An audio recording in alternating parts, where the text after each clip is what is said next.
After being out of town for the better part of a week recently, I found myself wanting to get back to Zelda when I had a free afternoon to sit down with some games. I thought I might just check out the few leads I had from my last session, and then jump into another game. But it turned out there was progress to be made, and I just kind of kept going. I started off refamiliarizing myself with the overworld. I stuck to the eastern forest area where I knew I'd seen a couple of docks I could try using the raft. To my surprise, visiting one of these docks didn't trigger anything. Strange, I thought, but for the moment just kept fighting and collecting rubies, saving up for that blue ring. I also started playing around with the blue candle. I hadn't realized it when I first purchased the item, but it's not limited use. Instead of having an overall number of uses, it can be used once per visit to a screen. This gave me another item to use to try to interact with things. Sure, it does damage to enemies, and to Link, it turns out, but I also wondered if it would open up a shortcut when I found myself back at a familiar screen with a conspicuous-looking tree blocking a narrow path. When I tried burning this tree, it didn't open up a shortcut, but it did reveal a staircase. Much to my surprise, this led to level 8, hidden so close to the starting screen.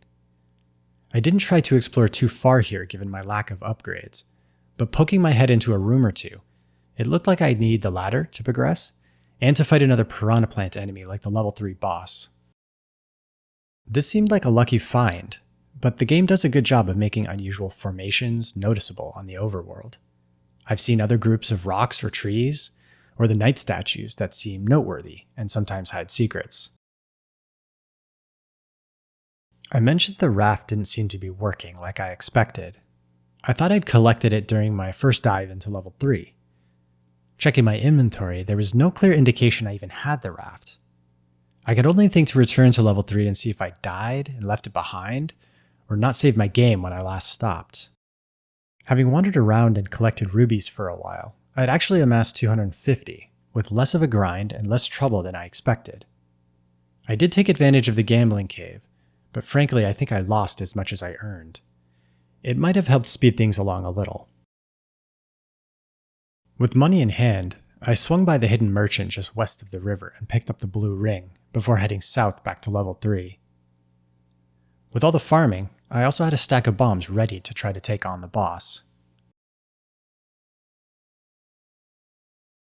Heading straight through the level, sure enough, I was able to take out 3 of the piranha plant heads with 1 bomb. With 1 head remaining, the thing was zipping around, so I pulled out the bow and landed a few hits that took it out. And that was that, about as quick as I could have hoped. With another heart container in hand, I vowed to return to the waterfall sword and see if I could collect it now.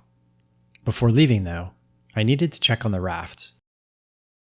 Heading back to the item room, I had to fight through the armored knights again. Wanting to conserve bombs, I needed to devise a better tactic for taking them on. I'd found before that if I got close, they generally changed direction right into me. Positioning myself perpendicular to their line of movement, I could hit them from the side before they fully enter the square in front of me and turn to strike. This took some patience, but leading them around, striking as they came toward me, then retreating, proved pretty effective and turned into a sort of little dance.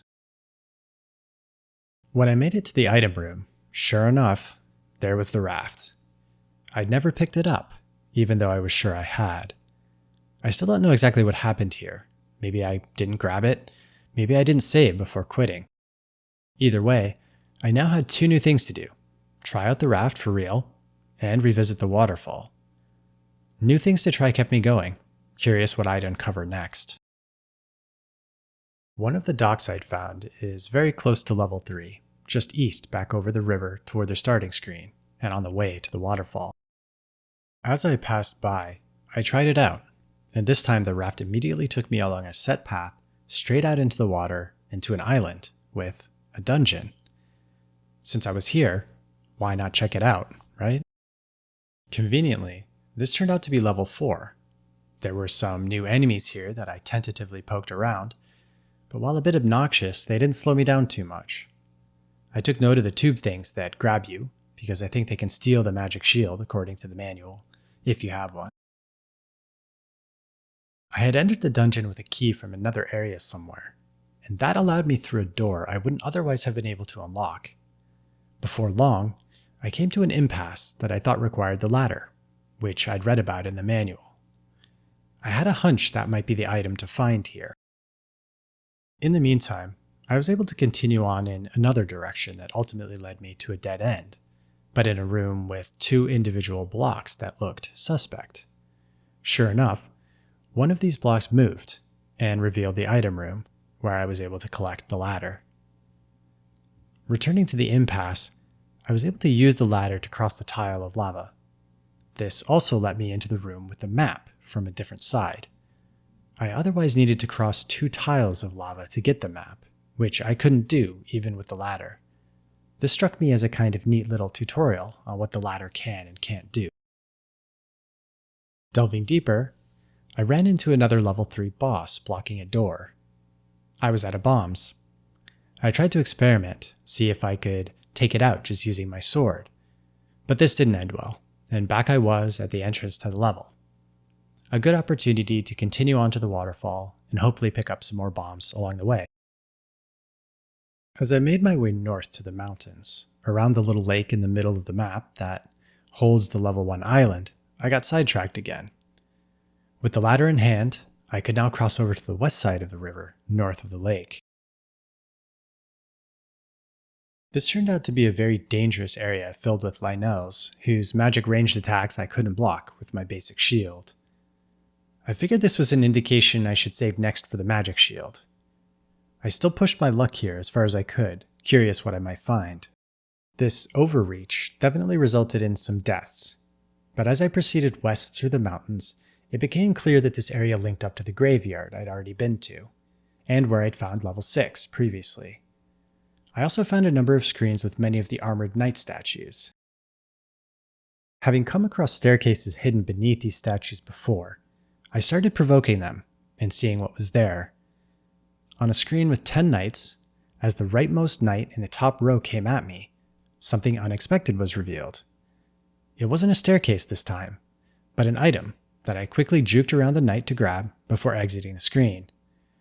The manual helped me identify this as the power bracelet. It wasn't clear to me how to use this item, but in my inventory it wasn't selectable. So like the raft and the ladder, I figured it would be automatic. At first, I pictured something similar to A Link to the Past, where there's an item that allows you to pick up larger and larger rocks. That's not exactly something you do in this game, though. I remembered taking note of another screen with an unusual feature, a single stone standing on its own, in the eastern forest one screen south of the first ferry that I'd found.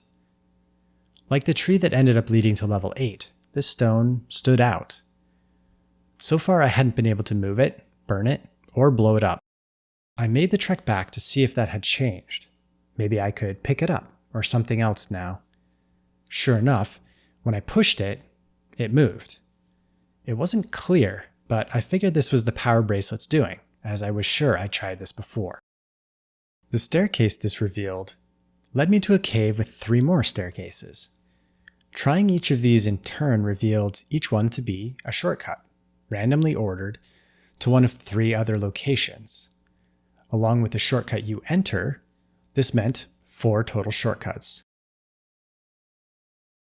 Exploring these, in addition to my current locations south of the Eastern Forest Ferry, there was a shortcut entrance 2 screens east of the start screen in the center of 4 rocks, another in the northeast mountains, a couple screens west of the gambling cave, and the final one just east of the graveyard. Having a quick path to either side of the mountains, and from the start screen to the ferry to fully heal after a death, seems like it should be useful, for sure. Finally finished with these distractions, I made it back to the waterfall. Sure enough, I was now able to pick up the white sword even though I'd only added 2 additional hearts beyond the starting 3. I was genuinely a bit surprised I didn't need more, but I certainly wasn't complaining. From all this additional wandering, I'd collected some more bombs that would help me back in level 4 to get through the Piranha Plant mini-boss. But on my way, I wanted to cross off some other loose ends. I headed back to the eastern edge of the map where I'd previously spotted a heart container out in the water. This was easy to grab now, with the ladder in hand.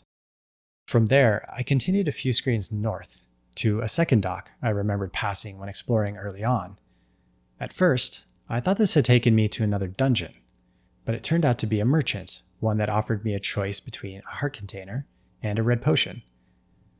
I think potions are consumable, so not wanting to risk missing out on anything, I took the heart container, bringing my total now to 7. And finally, while my wandering had earned me bombs, it had also earned me just enough money to pick up a magic shield for the low 130 ruby price that a couple of the stores offer. I hit one of those up and set off back toward level 4. There was more to this afternoon's adventure, but I think I'll bring the tale to a close here for this video and save the rest for next time as I continue on. As always, thanks so much for tuning in, and until next time when I have more updates on both Alan Wake 2 and Zelda, take care.